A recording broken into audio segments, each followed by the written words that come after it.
네, 내일이면 6월입니다. 달력상으로 본격적인 여름이 시작되는데요. 최근 부쩍 더워지고 기습적인 소나기도 자주 쏟아지는 등 날씨는 벌써 여름을 나타내기도 합니다. 네, 자세한 여름철 날씨 전망과 이슈 등을 김동혁 기상 전문 기자와 알아보도록 하겠습니다. 어서 오십시오. 네, 어서 오십시오. 예. 낮에는 후텁지근하고 또 이번 주엔 소나기도 왔잖아요. 이미 느낌은 벌써 여름인데 기상학적으로도 여름인가요? 그렇습니다. 최근 말씀해 주신 대로 낮 기온이 25도에서 30도 안팎 정도를 기록하면서 초여름 날씨를 보였었고요. 최근에 또 이제 벼락과 우박을 동반한 굉장히 요란한 소나기가 잦았습니다. 어제만 하더라도 대구에 1에서 3cm 크기의 이제 우박이 쏟아지기도 했었고요.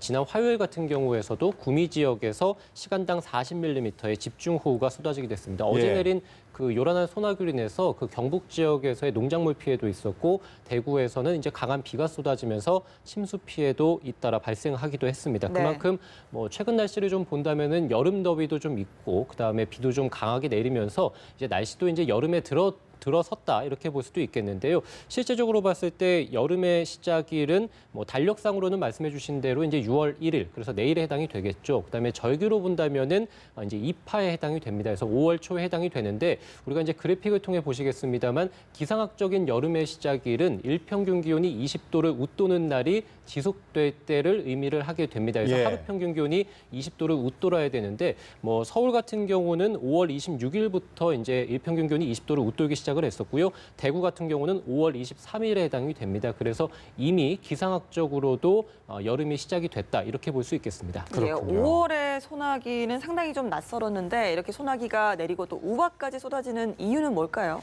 네, 아무래도 이제 그 어떤 날씨 현상이나 기상 현상이 벌어지려면은 기온 차라든지 기압 차이 아니면은 어떤 공기의 성질 차이, 그러니까 습하거나 건조한, 그래서 상대적인 어떤 차이가 있게 되면은 소나기가 내리든지 우박이 쏟아지든지 벼락이 쏟아지는 이런 날씨들을 보이게 되는데요. 역시 이제 그래픽을 통해 보시겠습니다만 최근에 계속 말씀드립니다만 초여름 더위가 나타났었죠. 그래서 지상에서는 기온이 25도에서 30도 안팎 정도를 기록하게 됐는데 최근 상공으로 차가운 공기들이 맴돌게 됐습니다. 그래서 영하 15도에서 20도 사이의 공기들이 맴돌게 됐기 때문에 지상과 상공과의 그 온도 차이가 이제 40도 안팎 정도로 크게 벌어지게 됐죠. 그러면은 지상에서의 따뜻한 공기들이 이제 풍선이 팽창하는 것처럼 상공으로 팽창한다고 보시면 되겠습니다. 그래서 상공에 머무는 무거운 차가운 공기는 지면으로 내려오고요. 지상의 공기는 이 상층으로 팽창을 하기 때문에 상하 간의 공기의 움직임이 굉장히 활발해지고 이렇다 보니까 구름이 이제 높게 발달을 해서 벼락이 쏟아지게 되거나 또는 이제 강한 소낙성 이 비가 쏟아지게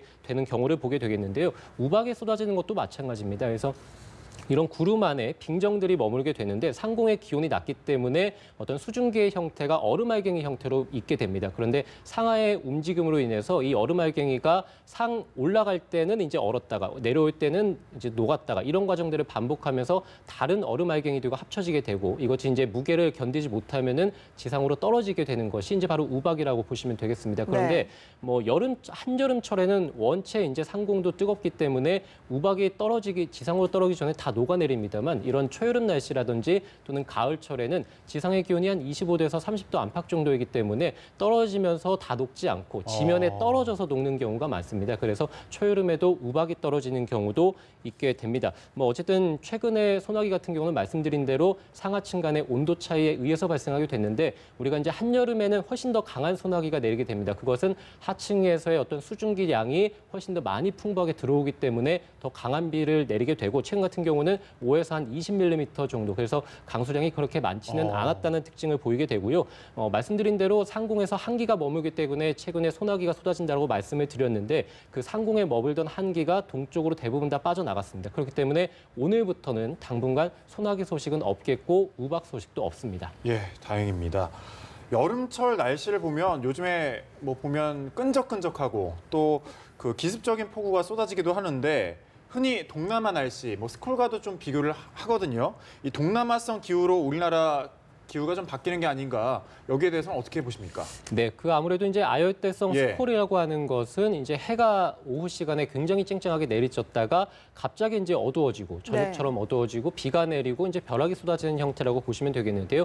바로 이제 왼쪽 그래픽에서 왼쪽을 통해 보시면은 이제 스콜의 형태인데 아열대성 기후는 아무래도 한반도보다 위도가 낮죠. 그렇기 예. 때문에 태양의 고도가 굉장히 높고 열을 많이 받기 때문에 지상이 굉장히 뜨겁고요. 반대로 상공도 굉장히 뜨겁게 됩니다. 그렇기 때문에 지상부터 상공까지 온통 뜨거운 공기들이 맴도는 가운데 그 지면에 있던 가열된 공기들이 팽창을 하면서 이제 소낙성 비가 내린다라고 보시면 되겠고 반대로 오른쪽에 이제 한반도의 소나기성 형태를 뜻하는데 말씀드린 대로 상공에 차가운 공기들이 맴돌아야 됩니다. 그렇기 때문에 어떤 비가 내리는 특징 같은 경우는 아열대성 스콜과 같다라고 볼 수도 있겠습니다만 기상학적인 원인이 전혀 다릅니다. 그렇기 예. 때문에 한반도에서 내리는 그런 최근의 소나기성 구름을 아열대성 스콜이라고 보기는 좀 어려운 면이 있고요. 한반도 같은 경우는 사계절이 굉장히 뚜렷하죠. 그래서 겨울에는 영하 10도에서 낮에도 영하 20도까지 떨어지기도 하는데 아열대성 기후는 겨울에도 영상인 기온입니다. 그렇기 때문에 한반도의 기후가 아열대성으로 변한다라고 지금 변하고 있다라고 보기에는 조금 시기상조인 것 같고요.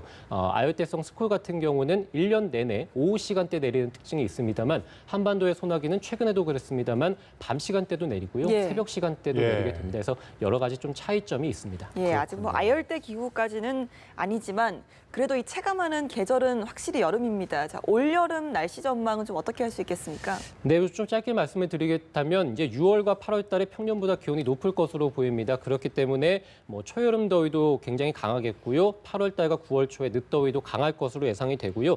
장마는 이제 6월 하순에서 7월 하순, 그래서 한 달 정도 이어질 것으로 예상이 됩니다. 우리가 이제 여름 하계 기간 동안에 이제 휴가 계획을 미리 세우신 분들이 많을 텐데 우리가 7말 8초라고 하죠. 그래서 이제 장마가 끝나는 7월 말부터 해서 8월 초에 보통 휴가 계획을 많이 세우시고는 합니다. 그래서 네. 만약에 휴가 계획을 지금 미리 세우신다면은 장마가 시작되기 전인 지금부터 해서 한 6월 중 하순 정도를 잡으시던지 아니면은 6월 하순에서 7월 하순이 끝나니까 장마가 끝나는 이후 그래서 7월 말부터 해서 8월 달에 휴가 계획을 좀 세우시면 될 것 같고요. 장마가 끝나고 나면 이제 본격적인 무더위가 시작이 되겠고 예. 이후에 이제 한반도의 최근 호우 특징이긴 합니다만 장마가 끝난 뒤에 국지성 호우가 굉장히 작고 강하게 내립니다. 그래서 시간당 80mm 안팎의 폭우가 장마가 끝나고 나서도 이어지는 경우가 굉장히 많습니다. 우리가 2차 장마라고도 하는데요. 그래서 장마가 끝나고 난 이후에도 이 호우에 대한 대비가 계속 필요하다라고 기상청에서 전망을 했고요.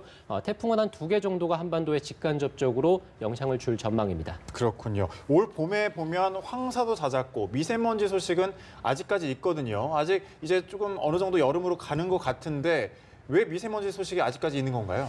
네, 우리가 이제 보통 미세먼지가 높다라고 하는 계절은 봄철, 그래서 네. 중국에서 황사나 스모우가 들어올 때 또는 겨울철에 중국의 오염물질이 들어올 때 우리가 이제 미세먼지 농도가 높다고 생각을 하고 여름은 당연히 이제 비가 많이 내리기 때문에 먼지가 좀 씻겨 내려간다. 그래서 먼지 걱정이 없다라고 생각을 할 수도 있겠습니다만 최근 같은 경우가 보면 여름 날씨임에도 불구하고 초미세먼지가 나쁩니다. 오늘도 울산을 비롯한 영남 지역에서 초미세먼지 나쁨 단계를 보이는 곳들이 있고 내일도 이 중국 쪽에서 미세먼지가 들어오면서 수도권과 충남 지역, 서쪽 지역에서 미세먼지가 나쁠 것으로 보이거든요. 그래서 여름철에도 사실 먼지 걱정을 아예 안 하는 계절은 아니고 다만 봄과 겨울에 비해서 평균적인 미세먼지 농도가 낮은 것은 맞습니다. 하지만 여름철에도 먼지 농도가 높게 형성이 되는데요. 그래픽을 통해 보시겠습니다만 우리가 이제 맑은 날씨가 지속이 되면 밤에 이제 지면의 기온이 크게 떨어지게 됩니다. 그렇다 예. 보면은 오른쪽의 경우가 해당이 되겠는데요.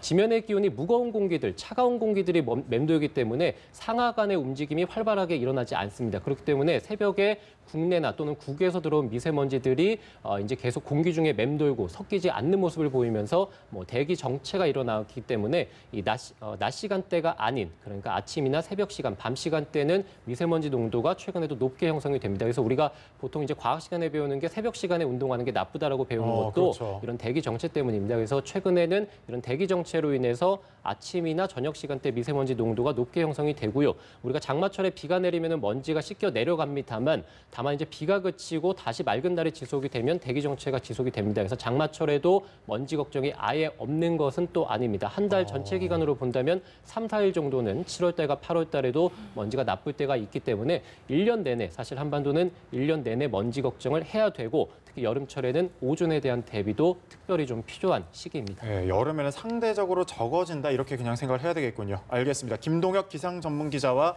알아봤습니다. 고맙습니다.